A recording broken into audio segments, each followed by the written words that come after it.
RBI ব্যাঙ্কগুলোকে বলছে কোনো চার্জ নেওয়া যাবে না বেসিক সেভিংস অ্যাকাউন্টে, মাইনাসে করা যাবে না ব্যালেন্স। কিন্তু আপনাদের মধ্য থেকে কেউ কমেন্টস করে বলছেন যে সে লোন তো কোনো নেয়নি, কিন্তু তার অ্যাকাউন্ট ব্যালেন্স মাইনাসে কেন গেল? তো বিভিন্ন কারণ থাকতে পারে, ব্যাংক ব্রাঞ্চে গিয়ে যোগাযোগ করবেন। ম্যাক্সিমাম ক্ষেত্রে এরকমটা হয় যে সার্ভিস চার্জ আপনার ওই অ্যাকাউন্টের উপরে অ্যাকাউন্ট থেকে নেয়ার কথা, আপনার সেই ব্যালেন্সটা অ্যাকাউন্টে নেই, কিছু ব্যাংক মাইনাস করে দেয়। আপনি পরবর্তীতে যখনই আপনার অ্যাকাউন্টে ব্যালেন্স ঢুকবে, সেটা আপনার নিজের জমা দেওয়া টাকা হোক, কোথাও থেকে পাওয়া টাকা হোক বা সরকারি টাকা, প্রথমেই ওই চার্জেসটা কেটে ব্যালেন্স করে দেবে, মানে মাইনাসটা সরে যাবে আর ব্যালেন্সটা ব্যালেন্স হয়ে যাবে।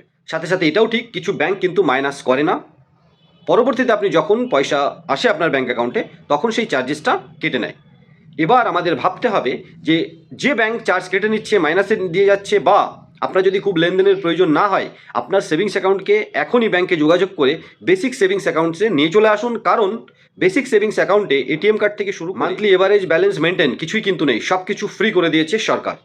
আপনি অবশ্যই এই অ্যাকাউন্ট আরবিআই এনপিসিআই রুলস নিয়ম মেনে আপনার বর্তমানের সেভিংস অ্যাকাউন্টকে বেসিক সেভিংস অ্যাকাউন্টে মাত্র 7 দিনের মধ্যে কিন্তু কনভার্ট করতে পারেন। তখন কিন্তু আপনার ব্যালেন্স আর মাইনাসে যাবে না বা কোনো চার্জ কাটবে না।